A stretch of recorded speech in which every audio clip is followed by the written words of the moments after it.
संजीव जी, महायुद्ध की इस आशंका के बीच इजराइल का ईरान पर हमले को लेकर इस तरह से तैयारी करना, इस तरह से संदेश देना, इशारा करना कि ऐसा सबक सिखाएंगे, ऐसा सबक सिखाएंगे, ईरान को समझ नहीं आएगा क्या हुआ है, कैसे हुआ है, ये कितना घातक साबित हो सकता है? देखिए, इसमें कोई दो राय नहीं है कि इजराइल ईरान को रिस्पॉन्ड करने जा रहा है। ईरान ने अभी हाल के समय में जो बैलिस्टिक मिसाइल्स, जिसमें 200 बैलिस्टिक मिसाइल्स का इस्तेमाल करते हुए उसने एक बड़ा हमला किया था, उसका जो रिस्पांस है वो अपेक्षित है। वो इजराइल अवश्य करेगा, वो किसी भी समय कभी भी हो सकता है। और उस रिस्पांस को करने की प्रक्रिया में Israel United states of America के साथ क्लोजली कोऑर्डिनेट कर रहा है, ये बात बिल्कुल स्पष्ट है। अभी कल जो बात इजराइल के प्रधानमंत्री बेंजामिन नेतन्याहू और अमेरिका के राष्ट्रपति जो बाइडेन के बीच में हुई है, उससे ये बिल्कुल स्पष्ट है कि यूनाइटेड स्टेट्स ऑफ अमेरिका और इजराइल इस पूरे स्थितियों को क्लोजली कोऑर्डिनेट कर रहे हैं, वो रणनीतियां बना रहे हैं। और ये स्पष्ट है कि यूनाइटेड स्टेट्स ऑफ अमेरिका भी इस पूरी रणनीति के बनाने की प्रक्रिया में गहरे तरीके से शामिल है। यद्यपि कि कुछ ऐसी रिपोर्ट्स आ रही थी कि यूनाइटेड स्टेट्स ऑफ अमेरिका और इजराइल के बीच में कुछ इस काउंटर स्ट्राइक को लेकर के कुछ मतभेद की स्थितियां हैं, लेकिन कल जिस तरीके से अब राष्ट्रपति बाइडेन और प्रधानमंत्री नेतन्याहू के बीच में बातचीत हुई है, उससे ऐसी शंकाओं का निराकरण हो गया है। लेकिन एक बात मैं अवश्य कहूंगा कि यूनाइटेड स्टेट्स ऑफ अमेरिका इस बात को इंश्योर करना चाहता है कि इजराइल इस पूरे हमले को रिस्पॉन्ड तो अवश्य करे, और अमेरिका डे वन से कह रहा है कि उसे रिस्पॉन्ड करना चाहिए। लेकिन वो जो इजराइल का रिस्पॉन्स है वो इस तरीके का हो कि ये जो पूरा युद्ध है कोई क्षेत्रीय युद्ध में ना बदल जाए, ये कोई रीजनल एस्केलेशन ना हो, और ये कोई इजराइल और ईरान के बीच में फुल ब्लोन वॉर में ना बदल जाए। और इसको ध्यान में रखते हुए यूनाइटेड स्टेट्स ऑफ अमेरिका की जो सलाह है वो इजराइल को ये रही है कि इजराइल को ईरान के न्यूक्लियर इंस्टॉलेशंस पर और जो उसकी ऑयल फैसिलिटीज के जो प्रमुख जो संस्थान है उसके ऊपर हमला करने से बचना चाहिए। उसे रिस्पॉन्स ऐसा करना चाहिए कि ईरान को इस बात का सबक भी मिल जाए कि उसने जो किया उसका जवाब उसको मिला है, उसका खामियाजा उसे अवश्य भुगतना पड़े। संजीव जी, क्या अमेरिका, क्या जो बाइडेन ये बातें इजराइल को समझा रहे होंगे, या फिर वो एक तरीके से at the back of the end, पर्दे के पीछे से सपोर्ट करने के लिए बैठे हैं कि चलिए ठीक है, आपको जो अपने बदले के लिए करना है करिए, हम तैयार बैठे हैं, हम आपका साथ देंगे? नहीं, बिल्कुल समझा रहे हैं। और सिर्फ पर्दे के पीछे से ही नहीं, आप मीडिया के सामने भी उन्होंने इस बात को कहा। मीडिया की तरफ से जब ये सवाल पूछा गया कि क्या आप इस बात की इजराइल को इजाजत देंगे कि वो कोई सीधा सीधा हमला न्यूक्लियर इंस्टॉलेशंस पर करे ईरान के, तो उन्होंने कहा कि बिल्कुल नहीं, और ये ऐसा नहीं होना चाहिए कि वो ये हमला ईरान के न्यूक्लियर इंस्टॉलेशंस पे हो, क्योंकि शिल्पा जी, यदि ऐसा होता है तो ये जो पूरी स्थिति है उसका रीजनल एस्केलेशन हो जाएगा। ये पूरे युद्ध का जो स्वरूप है वो क्षेत्रीय स्वरूप हो जाएगा। अभी भी ये जो लड़ाई है इजराइल की, ये आतंकवादी संगठनों के खिलाफ है। अभी भी ये कोई स्टेट टू स्टेट वॉर नहीं है, ये एक state to non state actors के बीच में लड़ाई चल रही है। और अमेरिका इस बात को चाहता है कि ये जो लड़ाई है वो आतंकवाद के विरुद्ध रहे, और आतंकवाद को आतंकवाद के विरुद्ध ये लड़ाई कायम रहे, क्षेत्रीय युद्ध बनकर ना रह जाए। इस मंशा के साथ अमेरिका फिलहाल इंटरवीन करता हुआ, हमारे साथ एक और खास मेहमान रिटायर्ड मेजर मोहम्मद अली शाह साहब जुड़ चुके हैं, रक्षा विशेषज्ञ है। बहुत बहुत स्वागत है सर आपका। शाह साहब, आपको क्या लगता है, जो बाइडेन से फोन पर बात करना, इजराइल की तरफ से उन्हें इन्फॉर्म करना, आगे वो ईरान के साथ क्या सलूक करने वाले हैं, ये कितना घातक साबित होता हुआ नजर आ रहा है, और ये क्या महायुद्ध की तरफ और तेजी के साथ आगे बढ़ता हुआ, तबाही और ज्यादा लाता हुआ, या फिर अमेरिका के इंटरवेंशन के बाद चीजें कुछ हद तक कंट्रोल में आ सकती है, इजराइल को समझाया जा सकता है, क्या गुंजाइश नजर आ रही है आपको? जी शिल्पा जी, मैं पूरी तरीके से सहमत हूं। मेरे दोस्त संजीव श्रीवास्तव ने अभी जो बोला है बिल्कुल, और मैं ये भी मान रहा हूं कि, और ये मैं शुरू से कहता आया हूं कि ईरान इजराइल पे ने जो हमला किया है इजराइल ईरान पे हमला करेगा, 100% करेगा। ये जो ईरान का हमला हुआ था, जहाँ पे 180 बैलिस्टिक मिसाइल दागे गए थे, अब तक इजराइल ने बोला कि हम ईरान पे हमला करेंगे अपने तरीके से, वक्त हमारा होगा, जगह हमारी होगी, तरीका हमारा होगा, हम भी रिजर्व द राइट।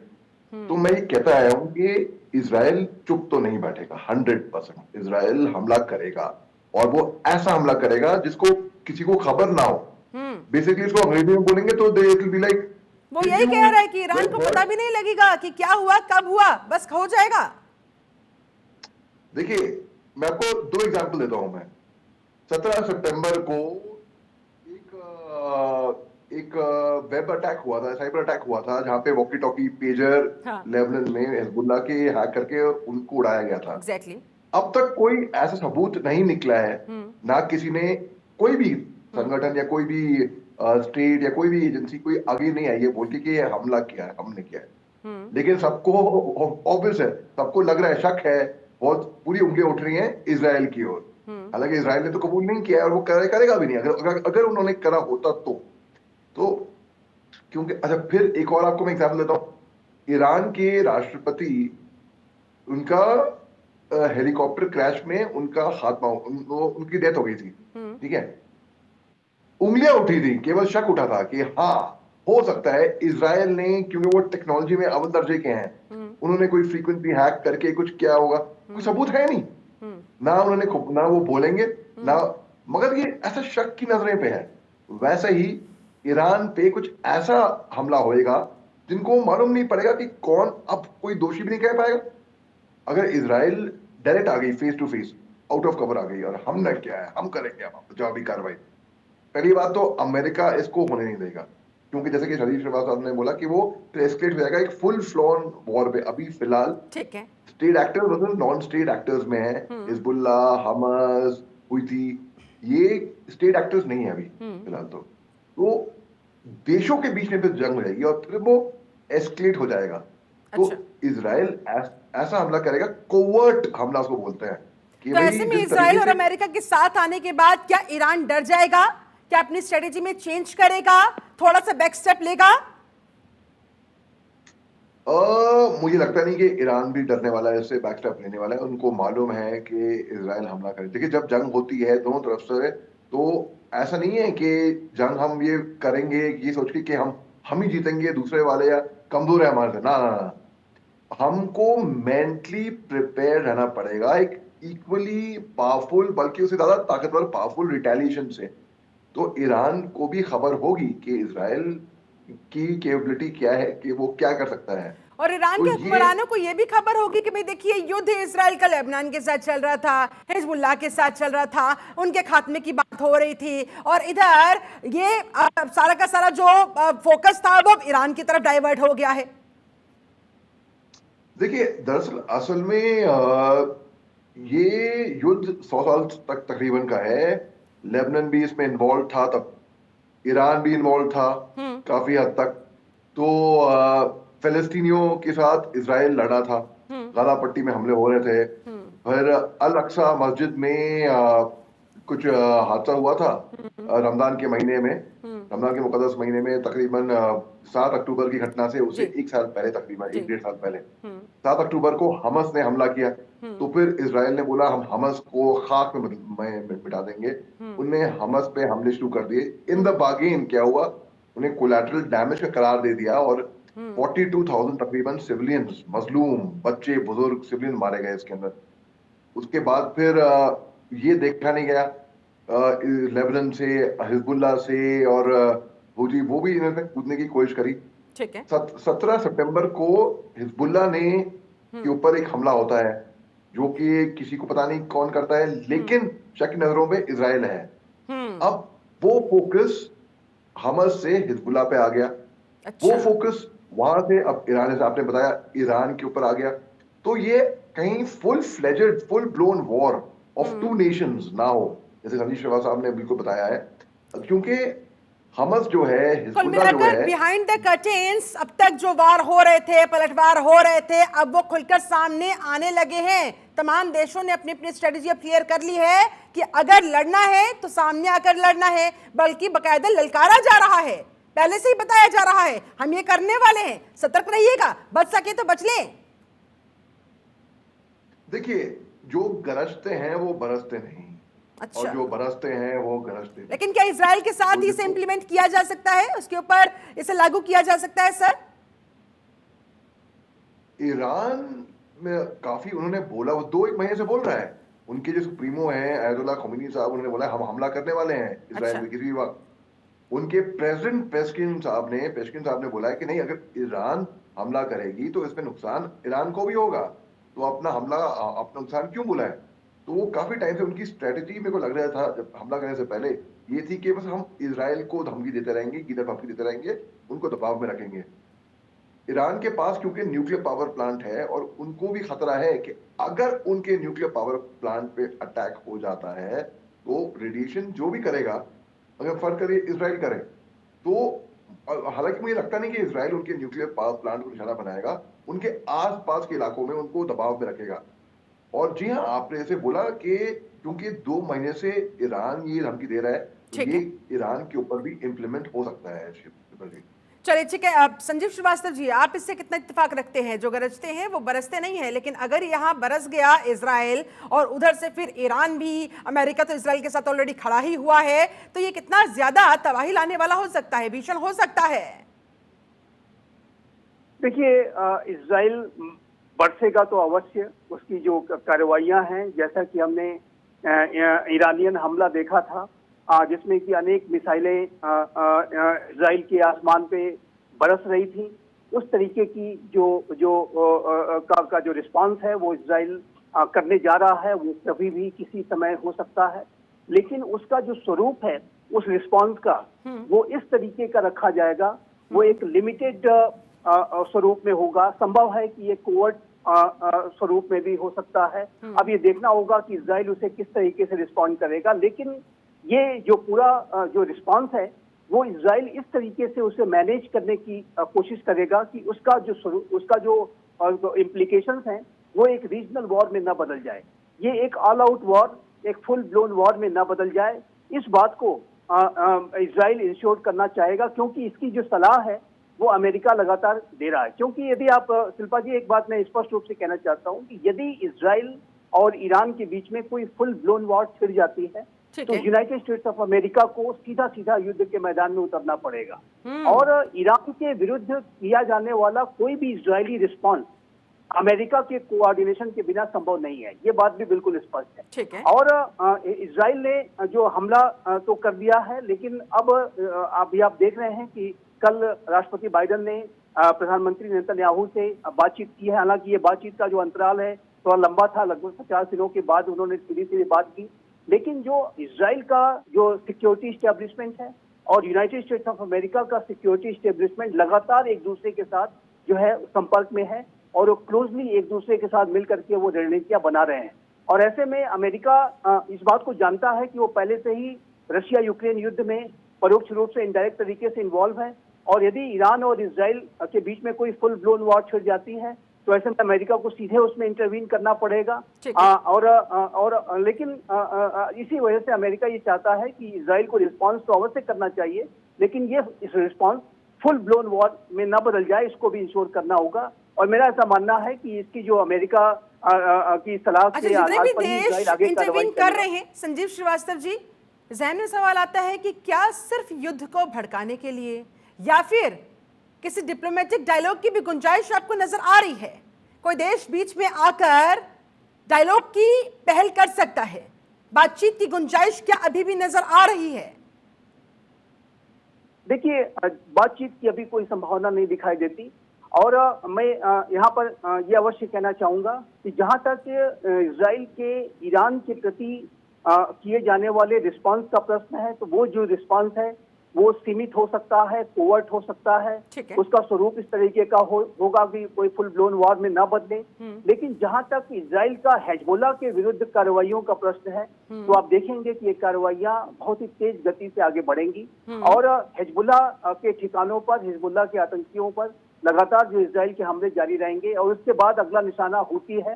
हूती भी जिस तरीके से इजराइल को लगातार हमास के समर्थन में टारगेट कर रहा है, उसको ध्यान में रखते हुए जो इजराइल का जो आतंकवाद के विरुद्ध जो युद्ध है वो लगातार जारी रहेगा। ये बात बिल्कुल स्पष्ट है। आपने यहाँ पर इंपॉर्टेंट पॉइंट यहाँ पर रेज किया, आतंक के खिलाफ युद्ध जिसकी शुरुआत की गई थी, लेकिन कहीं ये अब अपने मोटिव से भटक तो नहीं जाएगा, ये भी एक कंसर्निंग पॉइंट है। अली शाह साहब, आपका मैं इस पर टेक चाहूंगी, क्योंकि देखिए आतंकवाद के खिलाफ जो जंग शुरू की गई थी, कहीं वो ईगो की लड़ाई में ना बदल जाए, इस बात का भी ध्यान रखना होगा। कहीं वो दो देशों के बीच की आपस की लड़ाई सिर्फ ईगो तक ना रह जाए। आतंक को खत्म करने की दिशा में जो शुरुआत की गई थी, जो पहल की गई थी, वो अपने ट्रैक से भटकने ना पाए। बिल्कुल सही बात की है। देखिए, जो आतंक की लड़ाई होती है, जैसे कि मैं आपको एक एग्जांपल देता हूं, मैं जैसे कि अमेरिका ने वॉर अगेंस्ट टेरर लॉन्च किया था सितंबर 11 की घटना के 2001 के बाद। हाँ। अफगानिस्तान के अंदर उनके ट्रूप्स आ गए थे तकरीबन इतने सालों के बाद। अभी हाल ही में 2-1 साल पहले ये ट्रूप्स वहां से विड्रॉ हुए हैं। तो ये आतंक की जो लड़ाई होती है, जो अनरिकॉग्नाइज्ड आउटफिट्स होते हैं, जैसे कि वहां पे अल कायदा था, वहां पर यहाँ पर इजराइल ने लॉन्च किया था मिलिट्री ऑपरेशन हमास के अगेंस्ट, यहाँ पर हिजबुल्लाह के अगेंस्ट। तो अगर कोई राष्ट्र, सोवरेन नेशन, कोई गवर्नमेंट इसके अंदर और आके रिएक्ट करती है, पड़ जाती है, तो जाहिर सी बात है इसमें तो फिर ये फुल फ्लोन वॉर के अंदर बदल जाएगा। जैसे कि रूस और यूक्रेन एक दो सोवरेन राष्ट्र हैं, उनकी जंग चल रही है। हालांकि प्रेसिडेंट पुतिन ने इसको भी मिलिट्री ऑपरेशन का ही करार दिया है। वो अलग बात है कि मिलिट्री ऑपरेशन का करार दिया, मगर है तो वो वॉर। फर्क तो कुछ है नहीं, ऑन ग्राउंड क्या हो रहा है, वॉर हो रही है। यहाँ पर आतंक के खिलाफ जो लड़ी थी, लेकिन अगर आतंक की, मेरा एक और ये है आपत्ति इसमें ये है कि आतंक के खिलाफ आप लड़िए और लड़ना भी चाहिए, हर किसी को लड़ना चाहिए 100%। कोई भी कहीं पे भी आतंक कबूल नहीं करेंगे कोई भी इंसान। लेकिन जहां मासूमों का खात्मा होता है, जहां सिविलियन का खात्मा होता है, भले ही कोलैटरल डैमेज ही सही, वो भी 1, 2, 4 के वाफिक नहीं, 42,000 ये भी मंजूर बिल्कुल नहीं होगा। आप चुन चुन के मारिए आतंकियों को, जो जिम्मेदार हैं उनको मारिए, उनको खत्म करिए, ये बिल्कुल ये साथ देगी। लेकिन ये कैसे संभव है? सिविलियंस की भेष में अपने भेष बदलकर, वो जो आड़ लेकर छिपे बैठे होते हैं, उनका जब खात्मा होता है, वो कहते हैं ना सर, एक कहावत भी है कि गेहूं के चक्कर में घुन तो पिसता ही है। तो आपका कहने का ये मतलब हुआ कि हमास जहां पे 40,000 लड़ाके हैं और 42,000 जो है, वो आपको कहने का ये मतलब हुआ कि वो हमास के थे, वो सिविलियन नहीं थे। आप ये कहना चाह रही हैं? नहीं, ये कैसे फिर डिफरेंशिएट होगा कि कौन आतंकी है और कौन सिविलियन है? जब जब जब कोई मिसाइल का अटैक किया जाता है तो मिसाइल तो देखती नहीं है वो कहां पर डाली जा रही है, वो तो ठिकानों को टारगेट करते हुए निशाना बनाया जाता है, और उसके चक्कर में जो बेगुनाह है, कुछ निर्दोष लोग हैं, वो भी फिर पिस जाते हैं, वो भी फिर मारे जाते हैं। तो ये डिफरेंशिएट कैसे हो? देखिए, मैंने जम्मू कश्मीर में और north east part of India में उग्रवाद आतंकवाद लड़ा है। वहां पे मैंने खुद एक चैलेंज सामना किया है कि अगर उग्रवादी आपके सामने आ जाए बिना हथियार के, तो वो तो एक सिविलियन हुआ, तो आप उस पे कैसे उसको, या तो ना ही आप अरेस्ट कर पाओगे, ना ही आप उस पे गोली चला पाओगे, ना ही आप कोई कार्रवाई कर पाओगे, क्योंकि वो तो एक मासूम सिविलियन हुआ। तो ये चैलेंज अक्सर हमने फेस किया है। तो अब यहाँ पर इजराइल जैसा राष्ट्र है, जो कि एक छोटा मुल्क है, लेकिन टेक्नोलॉजी में बहुत ताकतवर है, अव्वल दर्जे की है, टेक्नोलॉजी सुपीरियरिटी है उनके पास। तो वो तरह तरह के इम्प्रोवाइजेशन करता है। अब उनको मालूम है कि अगर वो टारगेटेड अटैक्स कर रहा है, ठीक है, तो टारगेटेड अटैक्स ही करे, तो कैसे हमास को आइडेंटिफाई करे? अगर उन्होंने एक वचन लिया है हम हमास को खत्म कर देंगे, और ठीक है, वो टारगेटेड अटैक भी फिर प्रिसाइज होना चाहिए। चलिए ठीक है, मेरे पास समय की कमी है। फाइनल कमेंट आपका संजीव श्रीवास्तव जी, जाते जाते अब फिलहाल ये महायुद्ध आगे किस दिशा में जाता हुआ नजर आ रहा है? देखिए, एक बात स्पष्ट है कि ये जो चाहे वो हमास हो, हिजबुल्लाह हो, हूती हो, इन्होंने जो सिविलियन को ह्यूमन शील्ड के तौर पर इस्तेमाल जो करने की उनकी जो, वो मासूमों का खात्मा मैं सही नहीं मानता हूँ उसको। आपके वो अगर आपने कसम ली है तो आप भी एक वो ह्यूमन शील्ड के तौर पर इस्तेमाल करने की उनकी जो प्रवृत्ति है, उसकी वजह से कहा जाता है सर कि कोई भी युद्ध मानवता के लिए सबसे ज्यादा खतरनाक है। आतंक खत्म हो ना हो, लेकिन मानवता को सबसे ज्यादा जो ठेस पहुंचती है, आघात पहुंचता है, वो भी एक कंसर्निंग पॉइंट है। लेकिन अब फिलहाल देखने वाली बात होगी कि अब अमेरिका और इजराइल के साथ आने के बाद क्या ईरान डर जाएगा, क्या बैक स्टेप ले लेगा या फिर अपनी स्ट्रेटेजी में क्या परिवर्तन करता है, और अगर इजराइल की तरफ से अटैक किया जाता है ईरान के ऊपर सबक सिखाने के लिए, तो वो क्या होगा, कैसे सबक सिखाया जाएगा और वो कितना घातक या भीषण हो सकता है, नजर बने रहेगी। फिलहाल बहुत शुक्रिया आपका अली साहब, बहुत शुक्रिया आपका संजीव श्रीवास्तव जी हमारे साथ इस चर्चा में जुड़ने के लिए, बहुत बहुत धन्यवाद। चलिए इसके साथ इस खास कार्यक्रम में फिलहाल बस इतना ही, बने रहे जनतंत्र टीवी के साथ। नमस्कार।